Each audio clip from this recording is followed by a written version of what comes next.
என்னோடு என்னாலும் வெற்றி வெற்றியே. தோல்வி எனக்கில்லையே, நான் தோற்று போவதில்லையே. தோல்வி எனக்கில்லையே, நான் தோற்று போவதில்லையே. நீர் என்னோடு இருக்கும்போது என்னாலும் வெற்றி வெற்றியே. நீர் என்னோடு இருக்கும்போது என்னாலும் வெற்றி வெற்றியே. கர்த்தருடைய பரிசுத்த நாமம் மகிமைப்படுவதாக.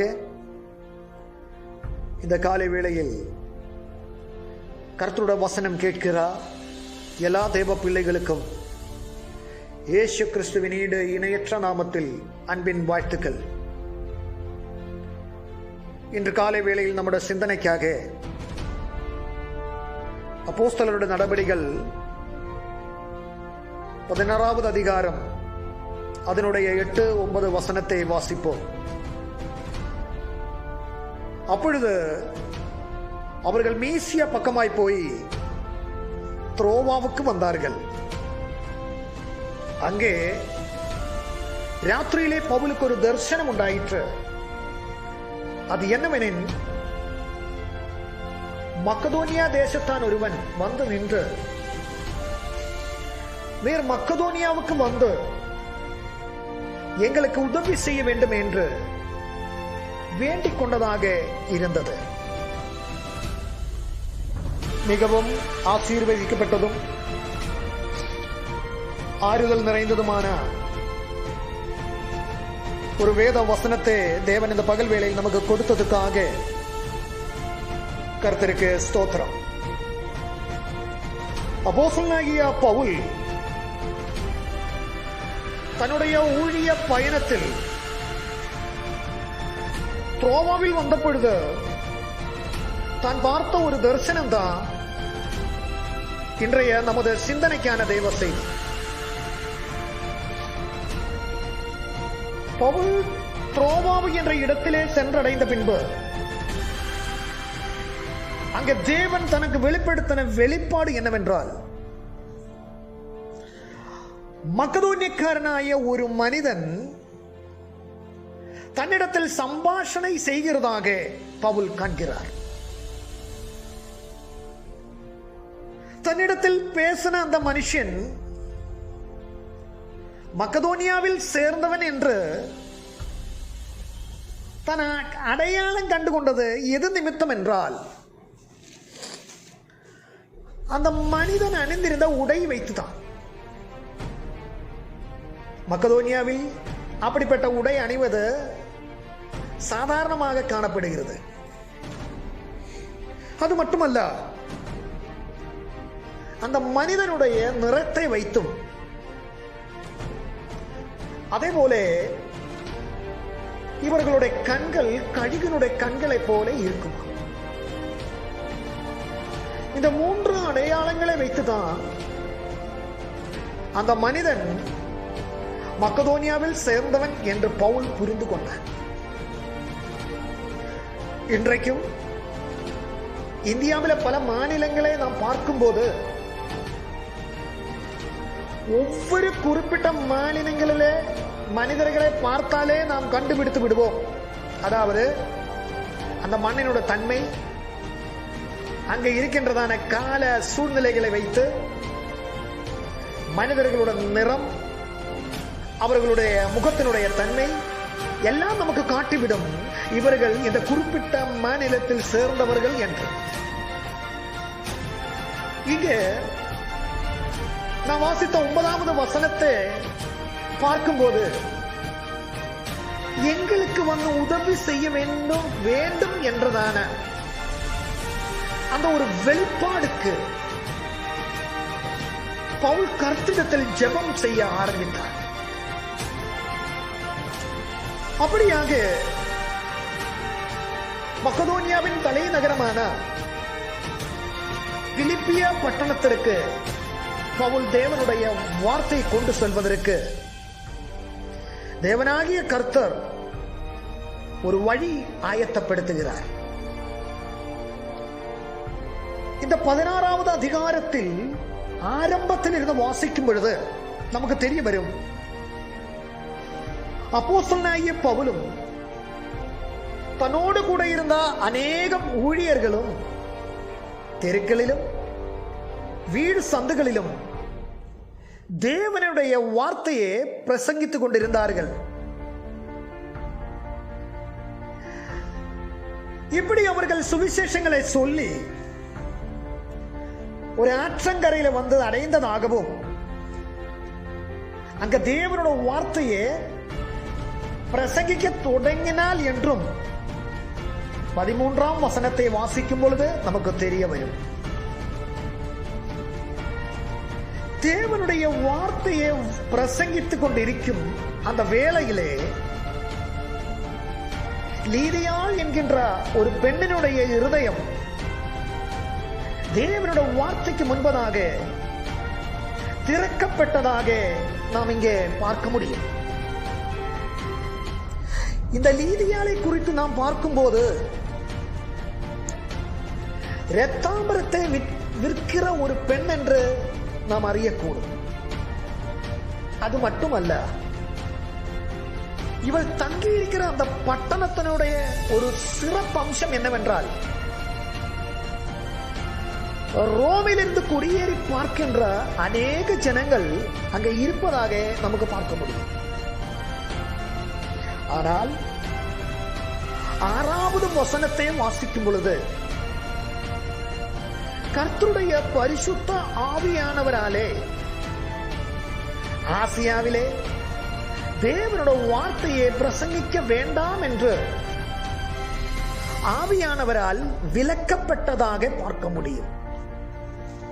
ஆனால் அதே பட்டணத்தில், அதாவது ஆசியாவிலே தியத்தீராவில் இருக்கின்ற லீதியாள் என்கின்ற பெண் பிலிப்பிய பட்டணத்திற்கு வருவதற்கு தேவன் காரியங்களே வாய்க்க செய்தார். அங்கே அந்த பிலிப்பிய பட்டணத்திலே பவுலினுடைய பிரசங்கத்தை கேட்ட பிறகு இயேசு இரட்சகன் என்று அறிந்ததுமின்றி தானும் தன்னுடைய குடும்பத்தார் அனைவரும் கர்த்தரை தொழுது கொள்ள ஆரம்பித்தார். இங்கே இந்த பிலிப்பிய பட்டணத்தை நாம் குறிப்பாக பார்க்கும் பொழுது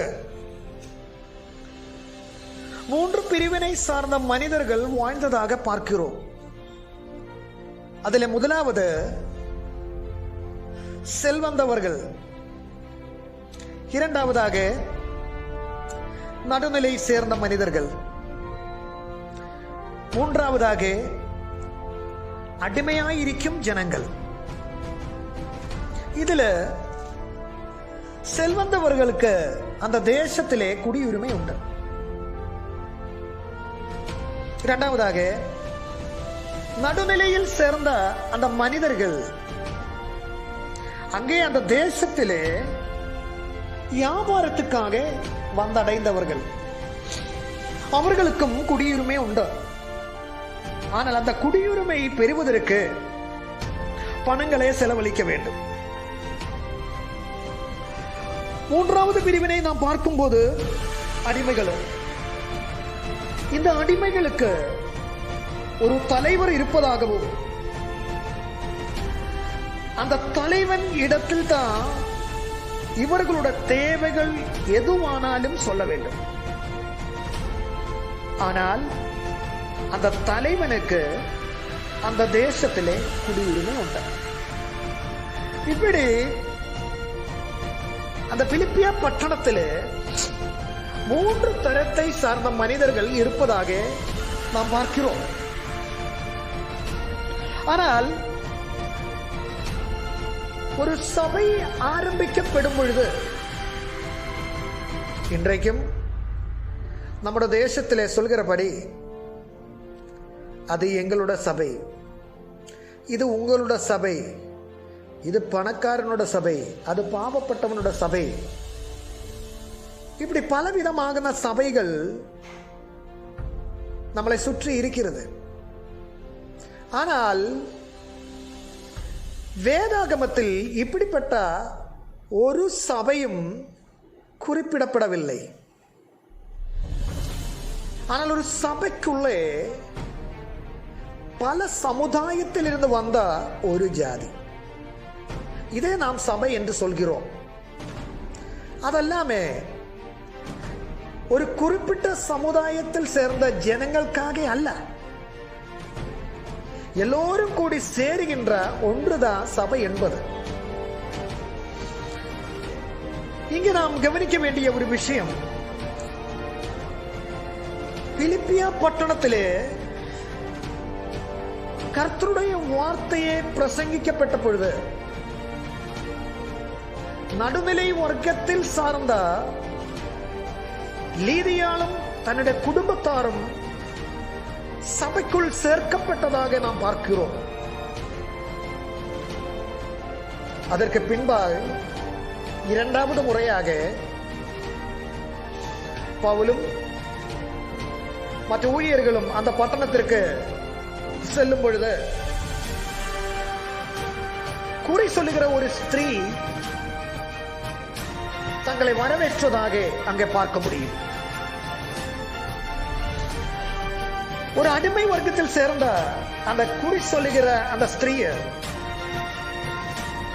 தங்களுடைய எஜமான்களுக்கு மிகுந்த ஆதாயத்தை உண்டாக்கின ஒரு பெண் என்று காணப்படுகிறோம். இந்த குறி சொல்லுகிற ஸ்திரீ தேவனுடைய ஊழியர்களை பார்த்த உடனே குறி சொல்ல ஆரம்பிக்கிறார். இந்த மனுஷர் உன்னதமான தேவனுடைய ஊழியக்காரர், ரட்சிப்பின் வழியை நமக்கு அறிவிக்கிறவர்கள் என்று அநேக தரம் பல நாட்களாக அவர்களை பார்த்து குறி சொல்லுகிறார். ஒரு முறை அப்போஸ்தலனாகிய பவுல் அந்த குறி சொல்லுகிற ஸ்திரீயினுடைய தொல்லை தாங்காமல் அந்த பெண்ணை பார்த்து கடிந்து கொள்கிறார். அந்த பெண் சொல்கிற தீர்க்க தரிசனம் எல்லாமே உண்மைதான், ஆனால் அவளுக்குள் இருந்து கிரியை செய்யும் ஆவி அது பொல்லாத ஆவியாயிருக்கிறது. பவுல் சிரங்கொண்டு திரும்பி பார்த்து அந்த ஆவியை நோக்கி,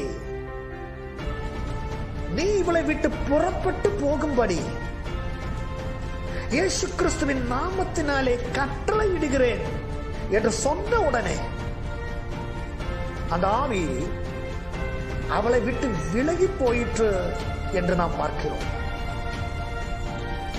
ஒருவேளை இந்த ஸ்திரீனுடைய இந்த நிலைமை கண்டுதான் தேவன் அவர்களை அந்த பட்டணத்திற்கு அனுப்பி இருக்கலாம். பலரும் இந்த ஸ்திரீயை வைத்து குறி சொல்லுகிற நிமித்தமாக பெரும் லாபத்தை சம்பாதித்தனர். ஆனால் அந்த ஸ்திரீனுடைய வாழ்க்கையை பார்க்கும் பொழுது ஒரு நன்மையும் இல்லை. அவள் ஒரு அடிமை பெண்ணாக இருந்தாள் என்றால் பல நாட்களாக காலங்களாக தன்னை அடிமைப்படுத்தி வைத்திருந்ததாக அந்த பொல்லாத ஆவியின் இடத்தில் இருந்து அவள் விடுதலை பெற்றுக் கொண்டாள். அப்படியாக அந்த அடிமை பெண்ணும் தேவ சபைக்குள் ஒரு அங்கமாக சேர்க்கப்படுகிறார் என்றால் அந்த பொல்லாத ஆவி அந்த பெண்ணை விட்டு போனது நிமித்தமாக அந்த பட்டணத்தில் பெரும் கலவரம் ஏற்பட்டது. அந்த பெண்ணை வைத்து லாபத்தை சம்பாதித்த அந்த தலைவர்கள் கர்த்தருடைய ஊழியக்காரர்களை அடித்து உதைத்து பிலிப்பியா பட்டணத்துள்ள சிறைச்சாலையில் தங்கள் கைகள் இரண்டையும் சங்கரியினாலே கெட்டியும் கால்கள் இரண்டும் தொழுமரத்தில் மாட்டி விட்டார் என்றும் பார்க்கிறோம். பொதுவாகவே நாம் பார்க்கும்போது இப்படிப்பட்டதாக துன்பங்களை அனுபவிக்கிற சிறைச்சாலையில் இருக்கும் ஒரு நபருடைய வாழ்க்கையை நாம் பார்க்கும்போது அவன் வளர வேதனைப்பட்டு துக்கித்து அழுவதாக பார்க்க முடியும். ஆனால் இங்கே அப்படிப்பட்டதாக ஒரு அழுகையின் சத்தத்தை அல்ல, அதற்கு மாறாக அப்போஸ்தலனாகிய பவுலே இந்த பட்டணத்திற்கு கொண்டு வந்த தேவன் தனக்கு வெளிப்படுத்தின அந்த வெளிப்பாடு, அதாவது அந்த மக்கதோனியக்காரனுடைய வெளிப்பாடு, அது ஒன்று மட்டுமே அவர்களுடைய லட்சியமாக இருந்தது. அவர்கள் அந்த சிறைச்சாலையில் இருண்ட அறையில் இருக்கும்போது மெல்லிய வெளிச்சத்திலே பவுல் காண்கிற ஒரு காட்சி உண்டு. அறைக்கு வெளியில கையில் ஒரு கம்பு பிடித்து நல்ல ஆரோக்கியமான ஒரு மனிதன் அங்கும் இங்குமாக உலாவிக் கொண்டிருக்கிறதே பவுல் கூர்ந்து கவனித்துக் கொண்டிருக்கிறார். இவர்தான் இந்த சிறைச்சாலைக்காரன், அதாவது சிறையின் அதிகாரி. இவனை எங்கேயோ கண்டதாக நினைவு வருகிறது. நேற்ற தினத்தில் எங்களை அடித்து இழைத்து கொண்டு வந்த கூட்டத்தில் இந்த மனிதனை காணப்படவில்லை. எங்களை இந்த சிறைச்சாலையிலே உபத்திரவம் செய்து சங்கிலிகளால் கட்டிய போதும் இந்த மனிதனை அந்த கூட்டத்திலும் காணப்படவில்லை. பின்ன எங்கே இவனை பார்த்திருக்கிறேன் என்று பவுல் சிந்தித்துக் கொண்டிருக்கிற நேரத்தில் பவுலும் சீலாவும் தங்களோட வேதனைகளை மறந்து கர்த்தரை துதித்து பாட ஆரம்பித்தார். அவர்கள் நல்ல சக்தியில் ஆராதித்த போது சிறைச்சாலையுடைய அஸ்திவாரங்கள் அசையத் தொடங்கினது. உடனே கதவுகளும் திறக்கப்பட்டன. அந்த சிறையில் இருந்து அனைவருடைய கட்டுகளும் தேவனாகிய கர்த்தர் கழன்று விடும்படி செய்தார். உடனே அந்த சிறைச்சாலைக்காரன், அதாவது ஜெயிலர், தூக்கத்தை விட்டு எழும்பி ஓடி வந்த அவர்களிடத்தில் சொன்ன ஒரு வார்த்தையை நாம் கவனிக்க வேண்டும். ஆண்டவன்மாரே, ரட்சிக்கப்படுவதற்கு நான் என்ன செய்ய வேண்டும்? பிரியமானவர்களே, பவுலும் சீலாவும் அந்த சிறைச்சாலைக்குள்ள துன்பங்களை அனுபவித்த வேதனைகளை மறந்து அவர் கர்த்தரை பாடி ஆராதிக்குவதற்கு காரணம் என்னவென்றால், இவர்கள் இந்த பட்டணத்திற்கு வருவதற்கு முன்னே, அதாவது த்ரோவாவில் வைத்து தேவன் பவுலுக்கு வெளிப்படுத்தின அந்த மக்கதோனியக்காரனே இங்கே இந்த சிறைச்சாலையில் அந்த மெல்லிய வெளிச்சத்தில் பவுல் கண்டான். அது வேற யாரும் அல்ல, இந்த சிறையின் அதிகாரி தான். பாருங்க, தேவன் காண்பித்த தரிசனம் நிறைவேறும் போது எப்படி அவங்கள் ஆராதிக்காம இருக்க முடியும்? அவங்கள் தேவனே உற்சாகமாக அந்த சிறைக்குள்ளே ஆராதித்ததாக நாம் பார்க்க முடியும். அது மட்டுமல்ல, இந்த சிறை அதிகாரியும் தன்னுடைய குடும்பத்தார் அனைவரும் இயேசுவை இரட்சகராக ஏற்றுக்கொண்டார் என்றும் பார்க்க முடியும். இப்படி ஒரு சபைக்குள்ளே நடுநிலையில் சேர்ந்த மனிதர்களும் அடிமையாயிருக்கும் ஜனங்களும் செல்வந்தவர்களும் எல்லோரும் சபைக்குள்ளே சேர்க்கப்பட்டதாக பார்க்கிறோம். இதுதான் பிரியமானவர்களே தேவனுடைய சபை என்று சொல்லுகிறது. பிரியமானவர்களே, இந்த நாட்களில் നാം അറിയേണ്ടതാകുന്ന ഒരു വിഷയം. ദേവൻ നമുക്ക് വെളിപ്പെടുത്തുகிறதாകുന്ന ദർശനങ്ങൾ நம் வாழ்வில் நிறைவேறணும் என்றால் சோர்ந்து போகாமல் நாம் தேவ சமூகத்தில் காத்திருந்து ஜெபம் பண்ண வேண்டும். இப்படி நாம் ஜெபிக்கும் போது அந்த தரிசனத்தினுடைய பூர்த்தியிலேக்கு தேவன் நம்மை கொண்டு போய் விடுவார். பவுல் பார்த்தது ஒரு மக்கதோனியா தேசத்தானே தான். கொஞ்சம் வேதனை அவருடைய சரீரத்தில் அனுபவிக்க வேண்டிய சூழ்நிலை இருந்தாலும் கூட அந்த மக்கதோனியன் தரிசனத்தினுடைய பூர்த்தியில் எத்துவதற்கு தேவன் பவுலுக்கு கிருபை செய்தார். கர்த்தர் உங்களை அனைவரையும் ஆசீர்வதிக்கட்டும். ஆமென். God bless you. சிறைச்சாலை கதவுகளும் என் துதியினால் உடைந்திடுமே. சிறைச்சாலை கதவுகளும் என் துதியினால் உடைந்திடுமே. அபிஷேகம் எனக்குள்ளே நான் ஆடிப்பாடி மகிழ்ந்திடுவே. அபிஷேகம் எனக்குள்ளே நான் ஆடிப்பாடி மகிழ்ந்திடுவே. ஹல்லேலூயா, ஹல்லேலூயா, ஹல்லேலூயா.